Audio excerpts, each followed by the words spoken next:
Chapitre 94. Parabole de la brebis perdue. Jésus parle à la foule. Monté sur le bord planté d'arbres d'un torrent, il parle à une foule nombreuse répandue dans un champ dont le blé est coupé et qui présente l'aspect désolant des chaumes brûlés par le soleil. C'est le soir, le crépuscule descend, mais déjà la lune monte, une belle et claire soirée d'un début d'été. Des troupeaux rentrent au bercail et le tintement des sonnailles se mêle au chant perçant des grillons ou des cigales. Un grand cri, cri, cri. Jésus prend la comparaison des troupeaux qui passent. Il dit « Votre Père est comme un berger attentif. Que fait le bon pasteur?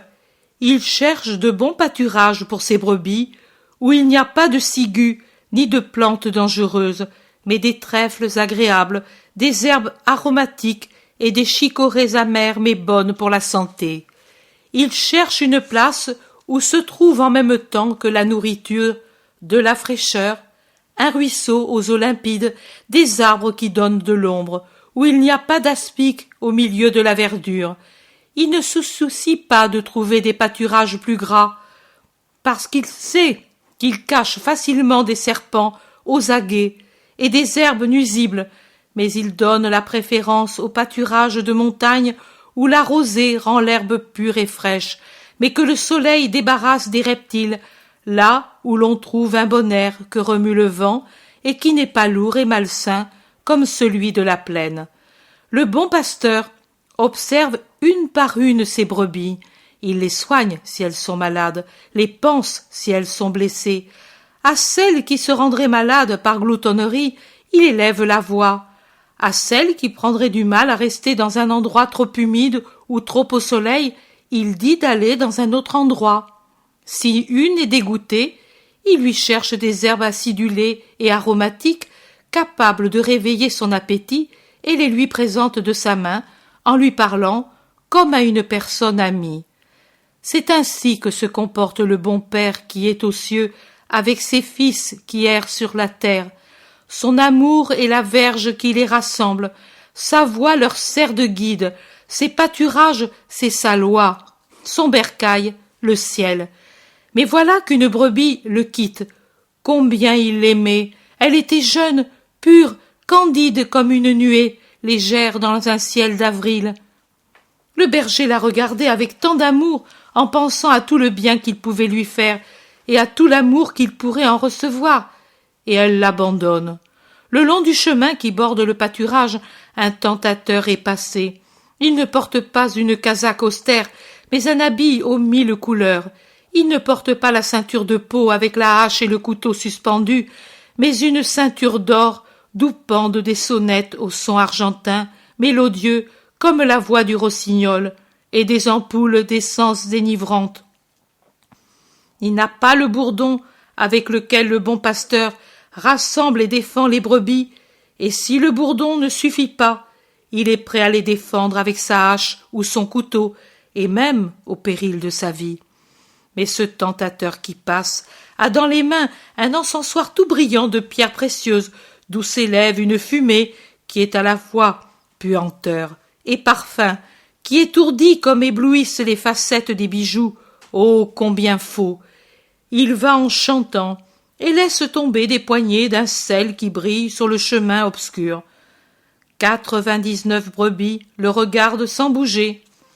La 100e, la plus jeune et la plus chère, fait un bond et disparaît derrière le tentateur.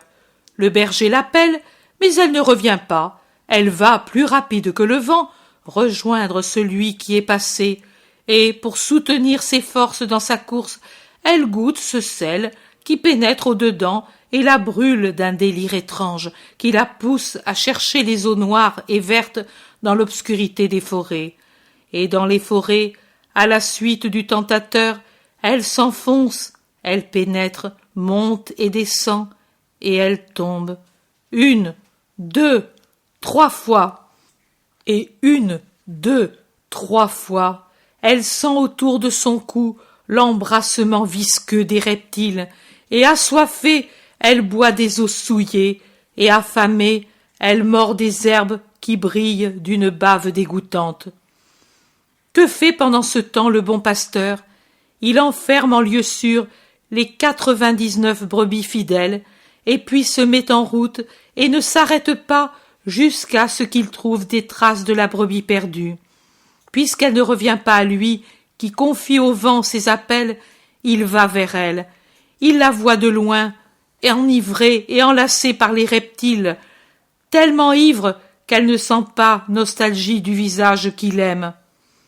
Et elle se moque de lui, et il la revoit, coupable d'être entrée comme une voleuse dans la demeure d'autrui, tellement coupable qu'elle n'ose plus le regarder. Et pourtant, le pasteur ne se lasse pas, et il va, il la cherche, la suit, la harcèle, il pleure sur les traces de l'égaré, lambeaux de toison, lambeaux d'âme, traces de sang, délits de toutes sortes, ordures, témoignages de sa luxure. Il va et la rejoint. Ah, je t'ai trouvé, mon aimé, je t'ai rejointe. Que de chemin j'ai fait pour toi, pour te ramener au bercail. Ne courbe pas ton front souillé. Ton péché est enseveli dans mon cœur. Personne, excepté moi qui t'aime, ne le connaîtra. Je te défendrai contre les critiques d'autrui. Je te couvrirai de ma personne pour te servir de bouclier contre les pierres des accusateurs. Viens, tu es blessé? Oh, montre-moi tes blessures, je les connais, mais je veux que tu me les montres avec la confiance que tu avais quand tu étais pur, et quand tu me regardais, moi, ton pasteur et ton Dieu, d'un œil innocent. Les voilà, elles ont toutes un nom. Oh, comme elles sont profondes! Qui te les a faites si profondes, ces blessures au fond du cœur? Le tentateur, je le sais, c'est lui qui n'a ni bourdon ni hache, mais qui blesse plus profondément avec sa morsure empoisonnée. Et après lui, ce sont les faux bijoux de son encensoir qui t'ont séduite par leur éclat, et qui étaient un soufre infernal qui se produisait à la lumière pour te brûler le cœur. Regarde combien de blessures, combien de toisons déchirées, combien de sang, combien de ronces. Ô pauvre petite âme illusionnée!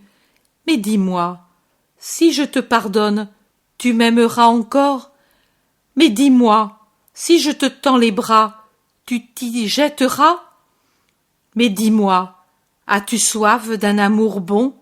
Et alors viens, et reviens à la vie, reviens dans les pâturages saints. Tu pleures? Tes larmes mêlées aux miennes lavent les traces de ton péché. Et moi, pour te nourrir, puisque tu es épuisé par le mal qui t'a brûlé, je m'ouvre la poitrine, je m'ouvre les veines, et je te dis, nourris-toi, mais vis. Viens que je te prenne dans mes bras, nous irons plus rapidement au pâturage sain et sûr. Tu oublieras tout de cette heure de désespoir, et tes 99 sœurs, les bonnes, jubileront pour ton retour. Je te le dis, ma brebis perdue, que j'ai cherchée en venant de si loin, que j'ai retrouvée, que j'ai sauvée. Qu'on fait une plus grande fête parmi les bons pour une brebis perdue qui revient que pour les 99 justes qui ne se sont pas éloignés du bercail. Jésus ne s'est jamais retourné pour regarder vers le chemin qui se trouve derrière lui et par lequel est arrivée, dans la pénombre du soir, Marie de Magdala, encore très élégante, mais habillée du moins et couverte d'un voile foncé qui cache ses traits et ses formes. Mais quand Jésus arrive à ces paroles, « Je t'ai trouvé, mon aimé », Marie passe la main sous son voile et pleure doucement et sans arrêt. Les gens ne la voient pas, car elle est au-delà du talus qui borde le chemin. Il n'y a pour la voir que la lune désormais haute et l'esprit de Jésus. Qui me dit, le commentaire est dans la vision, mais je t'en parlerai encore. Maintenant, repose-toi, car c'est l'heure. Je te bénis, Maria fidèle.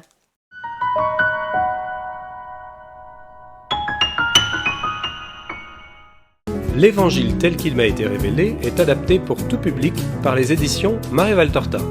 En bande dessinée, Ictus, la vie de Jésus.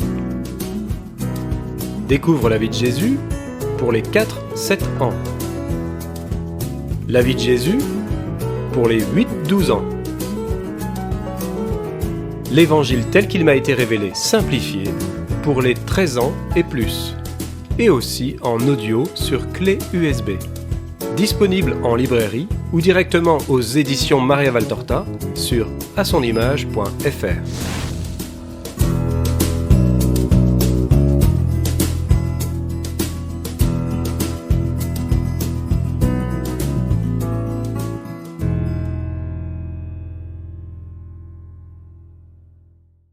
L'intérêt pour les écrits de Maria-Valtorta ne cesse de grandir.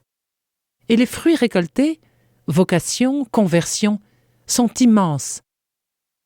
Visionnaire de la vie du Christ, de la conception de Marie jusqu'au début de l'Église, sa description des personnages, de leur psychologie, la précision des lieux où ils évoluent, des coutumes et mœurs de l'époque, est proprement sidérante et à ce jour inégalée.